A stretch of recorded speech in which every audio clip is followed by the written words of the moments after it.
Hey everyone, hope you all are well. The first thing I'm doing today, as always, is priming the eye area, and to do that, I'm using my trusty Urban Decay eyeshadow primer potion. I've added a few swipes of this with the applicator itself, and then I'm going in with a Wet n Wild brush, and I'm using this to buff and blend the product into the skin anywhere that I'll be adding eyeshadow, and it just ensures the shadows go on nice and smoothly, blend nice and easily, and last all day long. So I'm using the Too Faced Sweet Peach palette again today. I have a couple of previous tutorials on this if you want to check them out. And I'm starting today's look with the shade White Peach. It's a nice light sort of off-white shade with a satin finish to it. And I've picked this up on a flat C-shaped brush from Blank Canvas Cosmetics. I'm patting this initially under the arch of the brow, and then I'm blending out towards the tip and tail of the brow just to give a really nice subtle highlight and lift the brow area itself. The next shade I'm taking then is called Puree. It's a lovely warm toned matte brown, and I've picked this up on a Coastal Scents BR250 blending brush, and I'm starting out by blending this shadow into the crease.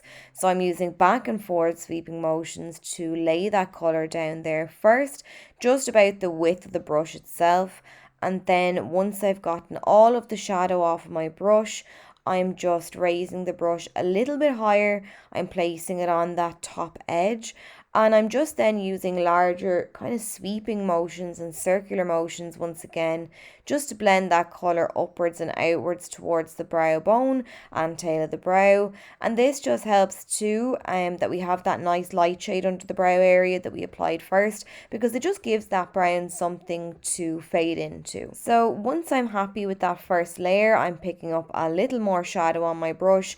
This time I'm going to connect that shade to the lid, so I'm just patting it down now on the outer third of the eyelid, and then once again sweeping it up to and across the crease. And when it comes to that outer corner, I'm flicking and winging the shadow outwards just so that I have a nice elongated feel to the eyes. What I do to the top, I do to the bottom. So I'm switching brushes now. I'm taking this one from Vanity Planet. It's just a small dense pencil or bullet shaped brush, and I'm sweeping that same Puree shade now all the way down along the lower lash line, making sure to connect it up on that outer edge. I'm taking the shade Bless Her Heart. It's a nice addition to the palette. It's a lovely warm olive green shade. It's got a nice frosty finish to it. And I've picked up some of this shade on another flat C-shaped brush from Blank Canvas Cosmetics. I've sprayed the brush with some of the Urban Decay All Nighter setting spray, and now I'm patting this along the inner half of the eyelid. And the setting spray just helps the shadow to adhere better to the lid, preventing fallout, really makes those shimmery particles pop, and naturally it improves the lasting power as well. So I like to apply a layer wet and then add a dry layer of shadow over the top, and I just find that's how I get the best out of my metallic or shimmery or frosty finish shadows. So now I'm taking the shade Tempting, which is a more, I don't really know how to describe this shade. It's kind of like a very dark brown with a pearlescent finish to it. But I'm using this to add some depth to the outer portion of the eye. So I'm using that same flat brush, flipped it around to a clean side, and I'm coating that outer portion of the lid. What I like to do then is flip my brush over and back and tap it down where those two lid shades meet, and use whatever excess product is left on the brush from using both shades, and I use this to help to fuse them together so that you can't see where one finishes and the other starts. So the crease area I felt was looking a bit too warm for me, so I felt I needed just something in between to tone it down a bit and add a bit more depth. So I'm using the shade Charmed I'm Sure on a Sedona Lace EB09 Universal Blending Brush. I'm placing my brush deep in the crease and I'm blending back and forward just to give a bit more dimension to this look. And this is a nice dark brown, so it does transition up nicely from the dark lid shade on the outer edge, and then it fades nicely into the lighter warm brown that we applied earlier. It's really important that you don't cover that up. You don't want to undo all the work you did earlier on. You want that to apply like a halo over the other shade. So I'm taking then a Sedona Lace pencil brush with a bit more of that shadow now, and I'm applying this down along the lower lash line as well. Next then, I'm taking this pencil from Physicians Formula. It's just a black retractable liner. I've wound it up and I'm starting on the outer edge of the eye.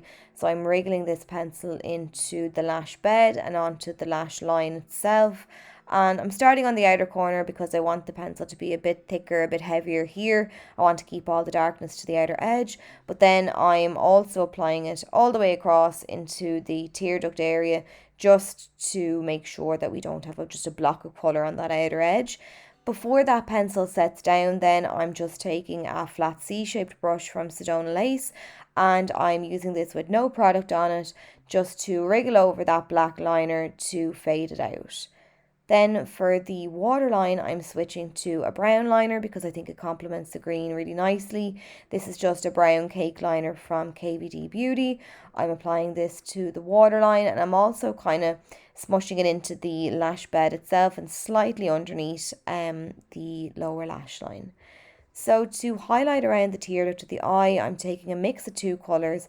I'm mixing white peach from earlier on with Nectar, and I'm using this on a Wet n Wild bullet shaped brush just to coat that tear duct area, just circling around the tear duct to add a little bit of brightness to the eye. I've added some eyelure lashes. These are a kind of more natural pair.